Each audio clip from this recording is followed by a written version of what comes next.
Alright, so I just did the unboxing and I wanted to kind of talk about these different products that came. Now, I've done a bunch of different subscription boxes before, but this is my first aquarium box. And I was pretty excited about trying it, but also a little worried that I'm going to get a lot of crap I don't want or need. So I just wanted to break down the actual review of the product. So first off, we got a couple sample packs of algae wafers, and even if you didn't have Plecostomus or an algae eating fish, like just about any fish will eat this. And Hikari is a really known brand. It's not the best food, but it's not really that bad. So sample packs, that's 2 days worth of feeding. They don't even count this on their inventory list. So it's really just a freebie. The next thing is another type of food, and this is flake food. And there's a lot of people that swear by flake food, but I don't particularly like to feed it because if you look at the ingredients, although the first one is salmon meal, which is a complete fish, the next two are terrestrial grains. So we've got oat and wheat. These are not things that fish eat in the wild, and of course they're needed to make a flake food. But since I don't really tend to feed flakes because of that high filler content, this is mostly going to probably go unused. And then there's gluten, soy meal, so then another filler product, brewer's yeast, which is a generic vitamin B enhancer, plus flavor enhancer for the fish. And then we finally get to some other protein sources, which is shrimp, plankton, and krill. So those are good, kelp, brine shrimp, fish oil. Those are things that are good for the fish. It's just they're really way down on the ingredients list. So, I might feed these to my fish. I might not. They might just sit there and eventually get thrown away. This is considered a $5 product. The next thing is another food. Now this is a DIY food, so from what I can see on the instructions, is you mix up the food. You're supposed to then stir it for 2 minutes or bring it to a boil for 2 minutes, and then you freeze it in what it says, a silicone tray. So that's pretty exciting, except this is not a silicone tray. This is just cheapo plastic. Just that, like you'd get freezer bloodworms in already, with just a little bit of foil over it. So it's not going to be super reusable like a silicone tray would be. So that's kind of a bummer that they didn't include the actual silicone tray. But I would be kind of excited to feed this food. Again, I haven't pulled it out of the bag, so let me do that. Hold on. Until I've been crafting on the table here. Let's see what's in this stuff. So,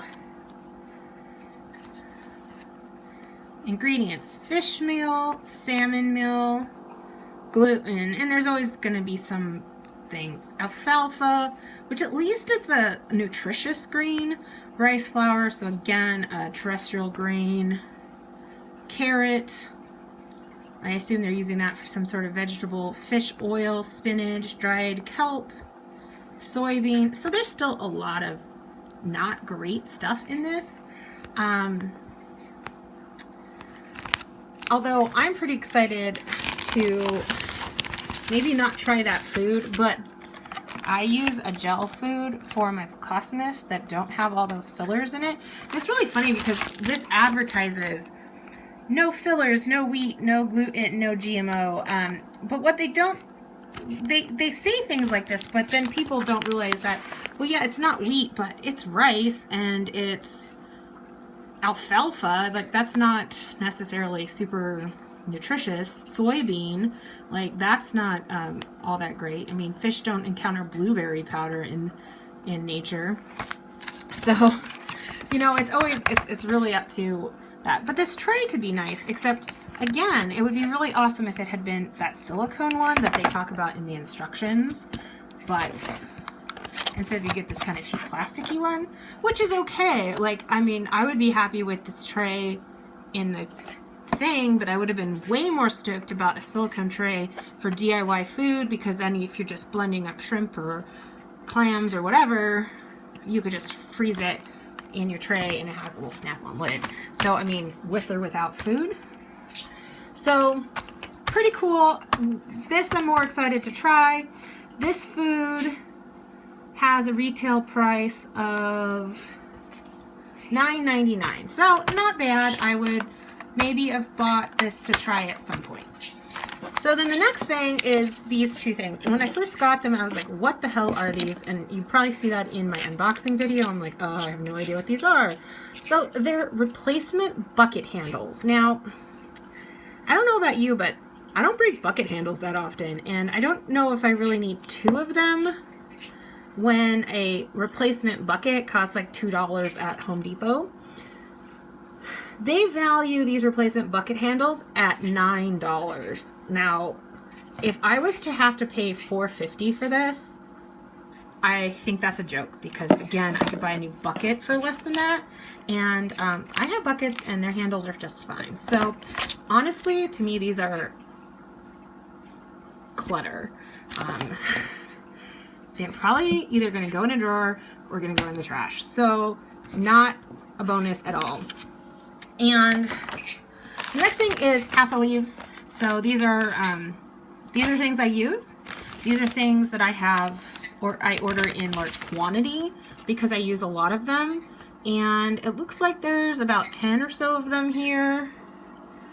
And they value these at $10. I buy these online and they are grade A, what they're saying here. And I literally get like 100 for $10. So no offense to whoever they're getting them from, but this is not worth $10 quantity. Although at least there's something I will use. So they're not necessarily, well, cool, something great new to try, but they are at least something I will use in the future. So I'll put that in the pile of things I might have bought at the store. The next, and I'm afraid this is going to go for the next few products. This is a GHKH magnesium and calcium establisher for when you use RO DI water. So unless you use RO water, there is no reason to use this. My tap comes out at 100 and I use just straight up tap water. I have some Seachem GH Boost that I use occasionally, but honestly, this, again, is something I would never have bought. And this has a value, they say, of $11. And again, it's either going to sit and collect dust or it's going to hit the trash can. So again, I'm putting that in the pile of things I would not have bought. We'll move those algae wafers over here. So the next and final item is brine shrimp eggs. And now, I don't know about you guys out there, but I feel like this box is assuming a couple of things with these last two items. One, we all use RO water, which I think is a vast, unrealistic expectation, since I think at least 50% of all hobbyists don't. And I think that's a really generous assumption at 50%. And that we all hatch brine shrimps. So I breed fish and I don't use brine shrimp. I find them to be a big hassle, and I know a lot of people say it's the easiest thing ever. Well, for me, it's always a pain. You have to mix the salt solution. You have to have different kinds of salt. You've got to then get the salt out of the brine shrimp so you don't feed the salty water to your freshwater fish. And they have this brand especially just has a really poor hatch rate, and especially in this kind of container. People that use and hatch brine shrimp all the time probably buy it in the large jars, and they are willing to go through all the hassle. Now, if you're saying this aquarium box is for the average hobbyist don't have fry, I would say, that need brine shrimp. Okay, they might have guppy fry and molly fry, but most of those things are just more than happy to eat whatever's in the tank. And brine shrimp, you know, I do feed live food to my baby fish. I feed microworms, because I make some oatmeal up, I throw some microworm culture in there, and I have microworms coming out of my ears all the time. I never have to worry about the culture. This is something you have to do 24 to 48 hours in advance. You have to mix it all up. You need a hatchery. You need extra stuff. So if you're going to send me brine shrimp eggs, there should be a hatchery in that box, because you're assuming that I have the stuff to hatch brine shrimp, and I don't. So, you know, they sell a brine shrimp hatchery thingamajig. Yeah, you can make them out of a 2-liter soda bottle, but guess what? I don't drink soda. I don't have a soda bottle. I don't have the stuff to set one up. That's a kind of a little requirement thing. So, not something I would have bought myself, and not something that I think every hobbyist can use. So I'm putting that in the pile of things I would not have bought. Lastly, we got a little cool decal sticker advertising a fish food that I don't know which fish food this was for, but this brand is not in my box anywhere. So I know they're sponsoring the box, but why should I put a fish decal on my tank for something I don't use? So again, not something they charged me for, but they say, put it on your tank, take a picture, we'll enter you in a drawing. Well, it seems like more shit that I don't need to do. So if we look at what their price list was, I'm saying I might have bought the Kappa leaves, $10, and the DIY food at $10. That's $20. This box cost me $37. So I lost money on this one. So it's always a chance when you do a sort of subscription box. I did look back several months before I made the plunge to commit to, you know, this box for 6 months. But in the last 2 shipments, they've sent cool little caves and pieces of driftwood and stuff like anybody could use in any tank, even if you didn't have the fish they were specifically designed for. So, again, that's a bunch of stuff this month. That is totally a waste of my money and my space in my fish room. So, I'll keep this in mind, and I just wanted to be honest about it, because, you know, all their cool stuff, you know, upload a video, upload a picture, etc., etc. Well, you know, that's all, like, make us look positive. I haven't seen any videos of, like, what I really think about this subscription box. So maybe that's probably going to, like, scratch me out of any of these chances to win, because if they see this, they'll probably scratch me off the list to ever win anything ever again. Meanwhile, it's, I'll use these free samples and the Kappa leaves for sure, and this tray.